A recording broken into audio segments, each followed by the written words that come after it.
hello, vanakkam and welcome to Dhivya Arts and Crafts. Dhivya Arts and Crafts la இன்னைக்கு வந்து ஒரு ஆரி motifs நம்ம பார்க்க போறோம். So ஆரி motifs அப்படிங்கிறது பாத்தீங்கன்னா beginners levelல இருக்கிறவங்களுக்கு ரொம்ப ஈஸியா குயிக்கா அவங்களோட Dress-ஐ டிசைன் பண்றதுக்கு ரொம்ப ஹெல்ப்ஃபுல்லா இருக்கும் இந்த வீடியோஸ். So இதுக்கு தேவையான பொருட்கள் அப்படின என்னன்னு பாத்தீங்கன்னா நம்ம வந்து யூஸ் பண்ற நார்மலா நம்ம யூஸ் பண்ற ஜரி thread இது வந்து 753 அப்படிங்கற ஜரி thread எடுத்துர்க்கேன். இது நல்ல ரிச் அண்ட் ராயல் லுக் இருக்கும். இது கிடைக்கலனாலும் A1 ஜரி thread இருந்தாலும் நீங்க அதை யூஸ் பண்ணிக்கலாம்.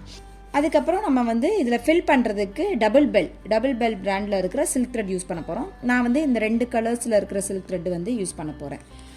அதுக்கு அப்புறம் பீட்ஸ் ஸ்டிட்ச் பண்றதுக்கு ஷூயிங் threads. இது வந்து மேக்ஸिमम வந்து இந்த மாதிரி yellow ochre, golden color, mustard color அதுல வந்து நீங்க threads வச்சிட்டீங்கன்னா உங்களுக்கு பீட் வந்து ஸ்டிட்ச் பண்ணும்போது ரொம்ப கான்ட்ராஸ்டா அந்த thread கலர் தெரியாது. சோ அதுக்காக இந்த ஸ்விங் thread.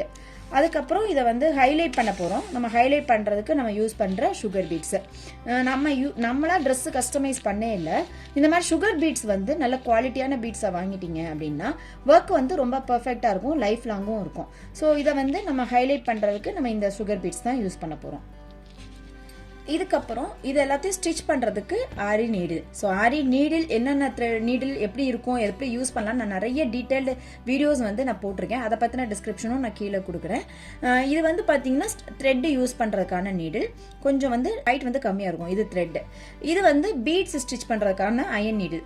சப்போஸ் உங்களுக்கு இந்த மாதிரி அயன் நீடில் கிடைக்கலனா கூட இந்த மாதிரி வுட்ல பாத்தீங்கனாலும் நீடில் இருக்கும். இதெல்லாம் நம்ம வந்து பீட்ஸ் வந்து லோட் பண்ணி நம்ம ஸ்டிட்ச் பண்ணிக்கலாம். சோ இது ரெண்டுல எந்த நீடில் இருந்தாலும் ஓகே தான். இந்த நீடில் வந்து இதுக்கு தேவையா இருக்கும். இப்போ வந்து நான் டிசைன் வந்து ட்ரேஸ் பண்ணி எடுத்துர்க்கேன். இது எப்படி ட்ரேஸ் பண்ணனும்ன்ற டீடைல்டு எக்ஸ்பிளனேஷன்ஸோட நான் வீடியோஸும் போட்டுருக்கேன். அதோட டிஸ்கிரிப்ஷனும் நான் உங்களுக்கு கீழ அப்லோட் பண்றேன். நீங்க அதையும் பாத்துக்கோங்க. சோ ஒரு டிசைனை வந்து உங்களுக்கு எக்ஸாக்ட்டா வரைய தெரியலனா கூட ஒண்ணுமே ப்ராப்ளம் இல்ல.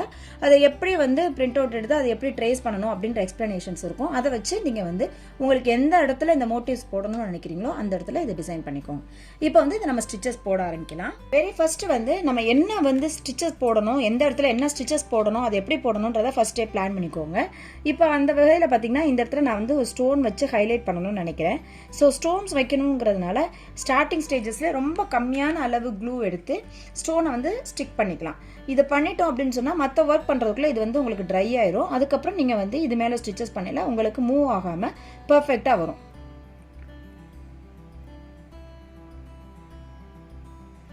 சோ இந்த மாதிரி நம்ம இந்த பார்ட்ல நம்ம வந்து க்ளூ வச்சு ஸ்டோன்ஸ் ஸ்டிக் பண்ணிக்கலாம். அதுக்கு அப்புறம் நம்ம ஃபுல்லா ஜரி thread-ஆல நம்ம அவுட்லைன் போட்டுக்கலாம். நிறைய பேர் கேக்குறது அவுட்லைன் போட்டுட்டு நம்ம வந்து ஃபில்லிங் பண்ணனுமா இல்ல ஃபில்லிங் பண்ணிட்டு அவுட்லைன் போடணுமா அப்படினு. எப்படி பண்ணாலும் ஓகே தான். பட் வந்து நீங்க இந்த மாதிரி பெர்ஃபெக்ட்டா உங்களுக்கு ஷேப் வரணும் அப்படினு சொன்னா ஃபர்ஸ்ட் வந்து அவுட்லைன் போட்டுட்டு அதுக்கு அப்புறமேட்டு நீங்க வந்து உள்ள ஃபில் பண்ணீங்க அப்படினா இந்த மேங்கோ ஷேப் வந்து மாறாம அப்படியே உங்களுக்கு எக்ஸாக்ட்டா கிடைக்கும். ஃபிகர் ஓரியன்டட் டிசைன்ஸ்னு சொல்லிட்டு நிறைய ஸ்டூடண்ட்ஸோட வர்க்கெல்லாம் நான் போடுவேன்.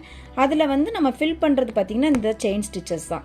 பட் நாங்கள் என்ன சொல்லுவோம்னா என்ன ஃபிகர் போட்டிங்கனாலும் இந்த மாதிரி ஃபர்ஸ்ட் அவுட்லைன் போட்டுட்டு அதுக்கப்புறம் செயினில் ஃபில் பண்ணிங்கன்னா அந்த ஃபிகர் ஓரியன்டட் டிசைன்ஸ் பர்ஃபெக்டாக வரும். அதே கான்செப்டில் இப்போது நம்ம எல்லா இடங்கள்லையும் ஜரி த்ரெட்டில் நம்ம வந்து அவுட்லைன் போட்டுக்கலாம். உங்களுக்கு ஸ்டிச்சஸ் வந்து ஸ்பீடாக பர்ஃபெக்டாக வரணும் அப்படின்னா நீடில் வந்து 90 டிகிரியில் இருக்கணும். இந்த செயின் ஸ்டிச்சஸ் கூட ஈஸியாக எப்படி போடலாம் அப்படின்னு சொல்லிட்டு நான் வந்து நம்ம கிளாஸில் வெரி ஃபர்ஸ்ட் ஸ்டிச்சஸோட டியூட்டோரியல்ஸ் கூட நான் போட்டிருக்கேன். அதை பார்த்தீங்கனாலே உங்களால் இந்த மாதிரியான ஸ்டிச்சஸ் எல்லாமே பர்ஃபெக்டாக ஷேப் மாறாமல் சுருக்கம் வராமல் ஃபாஸ்ட்டாக உங்களால் போட முடியும். ஏற்கனவே போட்டிருக்கிற செயினில் போய் கம்ப்ளீட் பண்ணினா தான் அது வந்து ஃபினிஷிங்காக இருக்கும். ஸோ இப்போ நம்ம வந்து இந்த மேங்கோ கம்ப்ளீட் பண்ணியாச்சு. இதே போல நம்ம எல்லா இடங்கள்லையும் ஜரி thread-ஆல அவுட்லைன் போட்டு நம்ம கம்ப்ளீட் பண்ணிக்கலாம். இப்போ வந்து நம்ம அடுத்த பெட்டல்ஸ் போட போறோம். ஸோ அடுத்து எல்லா பெட்டல்ஸும் இதே மாதிரி நம்ம கம்ப்ளீட் பண்ணணும் ஜரி thread-ல. இப்போ பார்த்தீங்கன்னா இப்போ இந்த பெட்டல் ஸ்டார்ட் பண்ணணும்னா இங்கேருந்து ஸ்டார்ட் பண்ணக்கூடாது. நம்ம ஏற்கனவே போட்டிருக்கிற செயின்ல இருந்து தான் ஸ்டார்ட் பண்ணணும். அதுதான் உங்களுக்கு வந்து கண்டினியூஷனாக இருக்கும். நீங்கள் வந்து புதுசாக ஸ்டார்ட் பண்ணீங்க அப்படின்னா ஏற்கனவே போட்டிருக்கிற செயினுக்கும் அதுக்கும் பக்கத்தில் கேப் விழுந்துடும். ஸோ அதனால ஏற்கனவே போட்டிருக்கிற செயினுக்கு பக்கத்துல இருந்து நீங்க வந்து ஸ்டார்ட் பண்ணுங்க. இதே போல நீங்க எல்லா இடங்கள்லையும் ஒரு வரிசை ஜரி thread-ல நீங்க வந்து கம்ப்ளீட் பண்ணிக்கலாம்.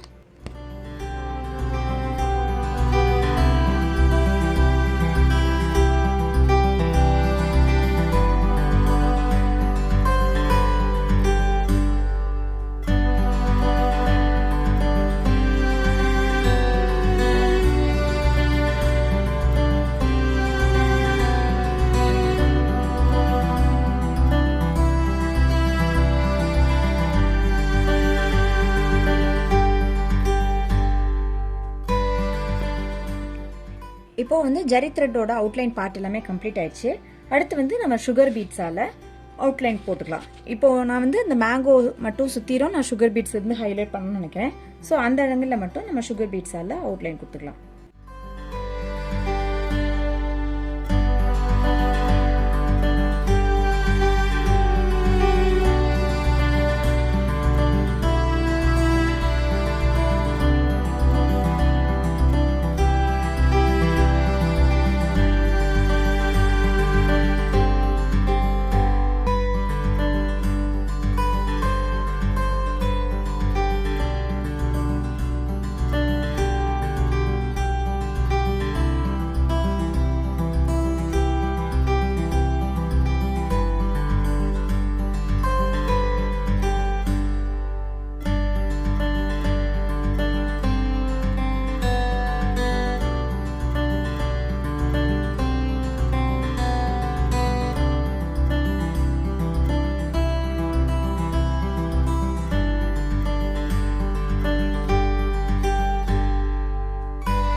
ஸோ இது போல் நம்ம நல்லா திலகமோட ஷேப் வந்து எக்ஸாக்டாக வர்ற மாதிரி போட்டுட்டு எண்ட் நாட் போட்டு கம்ப்ளீட் பண்ணிக்கலாம்.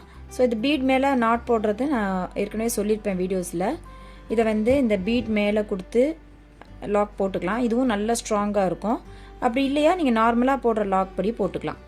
எப்படி போட்டிங்கனாலும் உங்களுக்கு வந்து அந்த ஷேப் மாறாமல் அந்த திலகம் ஷேப்பு எக்ஸாக்டாக ஷார்ப்போட கிடச்சிரும். இப்போ சுகர் பீடோட பார்ட் எல்லாமே நம்ம கம்ப்ளீட் பண்ணியாச்சு. அதுக்கப்புறம் வந்து சில்க் த்ரெட் வச்சு நம்ம டெக்கரேட் பண்ணலான்னு பிளான் பண்ணியிருக்கேன். ஸோ அதை வந்து எப்படி அந்த ஸ்டிச்சஸ் போடலாம் அப்படிங்கிறத நம்ம பார்க்கலாம். ஸோ இப்போ இந்த மேங்கோக்கு ஃபுல்லாக வந்து நான் தாம்பூர் ஸ்டிச்சஸ் போட போகிறேன். தாம்பூர் ஸ்டிச்சஸ்னால் செயின் ஃபில்லிங். ஸோ இந்த பேஸ் கிளாத் தெரியாமல் ஃபுல்லாக நம்ம வந்து செயின் ஸ்டிச்சஸால் கவர் பண்ண போகிறோம். ஃபுல்லாமே நல்லா க்ளோஸாக செயினில் போட போகிறேன். அவ்வளோதான். நான் வேறு ஒன்றும் ஸ்பெஷல் எதுவும் செய்யலை. அந்த பேஸ் கிளாத் தெரியாமல் இருக்கணும், அவ்வளோதான். நம்ம போடுறது வந்து தாம்பூர் ஸ்டிச்சஸ்ஸு. இந்த தாம்பூர் ஸ்டிச்சஸ் வந்து எங்கெல்லாம் நீங்கள் வந்து ஃபில்லிங் பண்ணணும்னு நினைக்கிறீங்களோ அங்கே எல்லாத்துலேயும் யூஸ் பண்ணிக்கலாம்.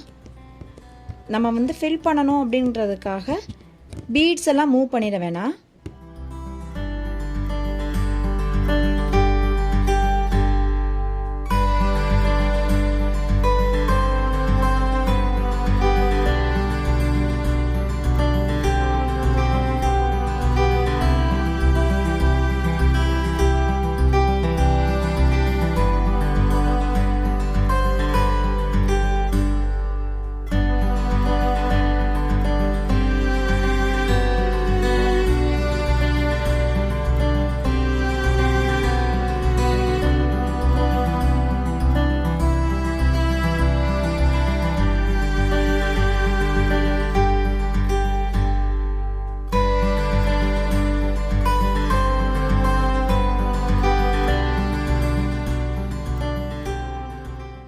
இதே போல் இந்த மேங்கோக்குள்ளேயும் நம்ம ஃபில்லிங் பண்ணி மேங்கோ டிசைனை நம்ம கம்ப்ளீட் பண்ணிடலாம். மேங்கோ பார்ட் எல்லாமே நம்ம வந்து கம்ப்ளீட் பண்ணி முடிச்சாச்சு. இப்போ இந்த இடத்துல நான் வந்து ரெட் கலர் பார்ட் வந்தால் நல்லா இருக்கும்னு நினைக்கிறேன். ஸோ இந்த இடத்துல நம்ம வந்து ஸ்ட்ரைபிள் லீட் ஸ்டிச்சஸ் நம்ம யூஸ் பண்ண போகிறோம்.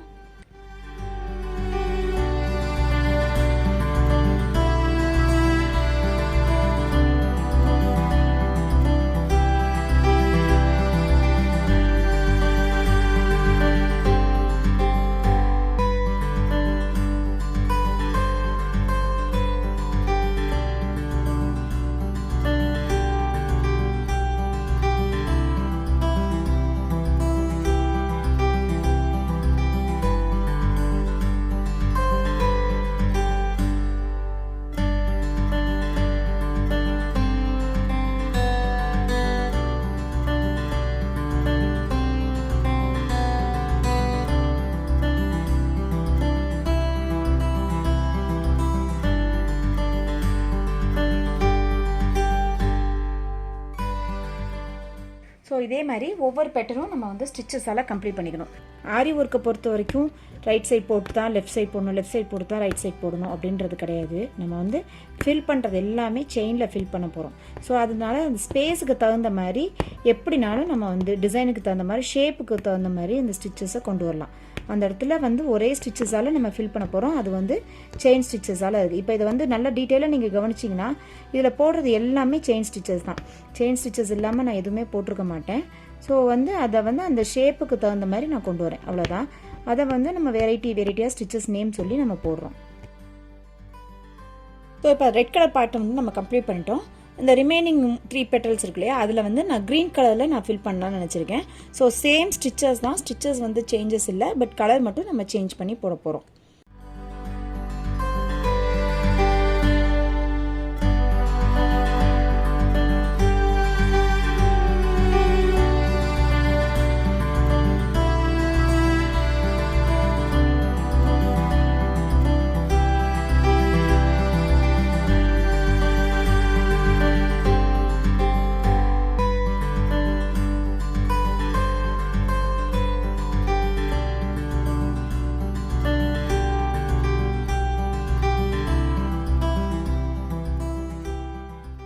ஸோ ஃபுல் டிசைனுமே இவ்வளோ தான். இதில் வந்து நீங்கள் விருப்பப்பட்டீங்கன்னா அவுட்டர் லேயர்லையும் பீட்ஸ் வச்சு நீங்கள் எவ்வளோக்கு எவ்வளோ கிராண்ட் பண்ணணுமோ பண்ணிக்கலாம். நான் வந்து என்ன பிளான் பண்ணியிருக்கேன்னா இதில் எல்லாத்துலேயும் டபுள் லைன் ஜரி த்ரெட் போட்டு இதை வந்து கம்ப்ளீட் பண்ணிக்கலாம் நான் பிளான் பண்ணியிருக்கேன்.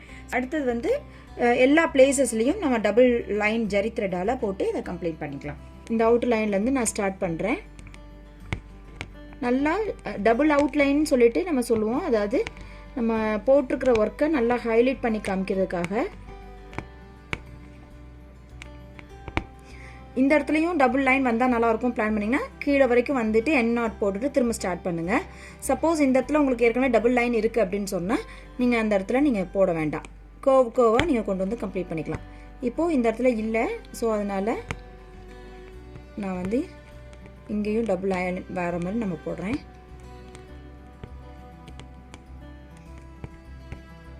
இப்போ பாருங்கள், நான் அப்படியே வந்து இந்த மேங்கோவோட அவுட்டர் பார்ட்டும் கொடுத்துட்றேன்.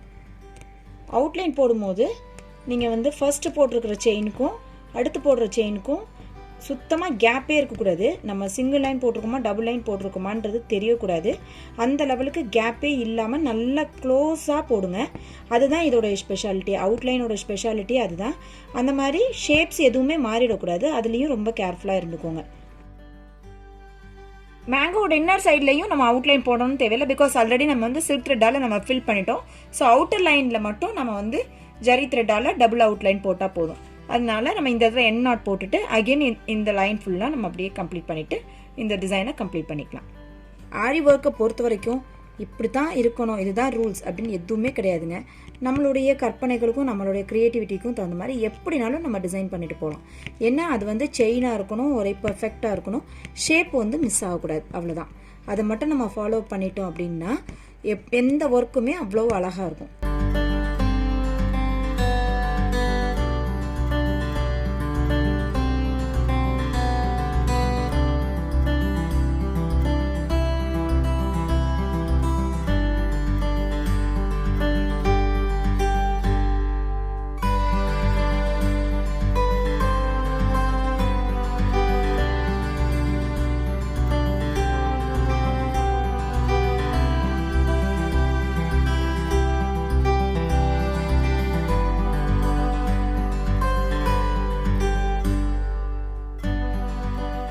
ஸோ இதான் வந்து கம்ப்ளீட் அவுட்புட்டு. நம்ம போட்ட ஸ்டிச்சஸை வந்து எந்த லெவலுக்கு நம்மளால் ஹைலைட் பண்ண முடியுமோ அந்த லெவலுக்கு இன்னும் ஹைலைட் பண்ணிக்கலாம். இப்போ பீட்ஸ் வச்சு நீங்கள் டெக்கரேட் பண்ணணும், இல்லை சம்கீஸ் வச்சு பண்ணணும், இல்லை கர்தானாஸ் வச்சு பண்ணணும்னா அது எல்லாமே உங்களோட சாய்ஸ் தான். ஸோ இதை வந்து இந்த மோட்டிவ்ஸை நீங்கள் வந்து புட்டாஸாக சாரீஸில் அங்கங்கே பண்ணிங்கனாலோ, இல்லை பேச்சஸாக நீங்கள் ப்ளவுஸில் இந்த டிசைனை மட்டும் எடுத்து நீங்கள் பண்ணிங்கனாலும் கூட ரொம்ப அழகாக இருக்கும், ரொம்ப கிராண்டாக இருக்கும். ஸோ இதெல்லாம் வந்து ஏன் நான் இந்த மாதிரி வீடியோஸ் உங்களுக்கு கொடுக்குறேன்னா, கண்டிப்பாக பிகினர்ஸ் லெவலில் இருக்கிறவங்க போடும்போது அவங்களுக்கு ஒரு செல்ஃப் கான்ஃபிடென்ட் வரும். இதை வச்சு நம்மளாலையும் நம்மளோட ப்ளவுசஸை புதுசாக டிசைன் பண்ண முடியுன்ற ஒரு ஐடியாஸும் உங்களுக்கு கிடைக்கும் அப்படிங்கிறதுக்காக தான் இந்த மாதிரி வீடியோஸ் நான் கொடுக்குறேன். ஸோ இது பற்றின டீட்டெயில்ஸோ இல்லை ஆரியில் உங்களுக்கு ஏதாவது டவுட் இருந்தாலோ நீங்கள் கீழே இருக்கிற கமெண்ட் பாக்ஸில் கமெண்ட்ஸ் பண்ணுங்கள். கண்டிப்பாக நான் வந்து என்னால் முடிஞ்ச ரிப்ளையை கண்டிப்பாக நான் அதில் கொடுக்குறதுக்கு ட்ரை பண்ணுறேன். வீடியோஸ் கண்டிப்பாக எல்லாருக்கும் பிடிச்சிருக்கும், ரொம்பவே பிடிச்சிருக்கும். நீங்களும் லைக் பண்ணுங்கள், ஃப்ரெண்ட்ஸ்க்கு ஷேர் பண்ணுங்கள். Please don't forget to subscribe our channel. Thanks for வாட்சிங். கீப் ஆன் வாட்சிங். தேங்க்யூ.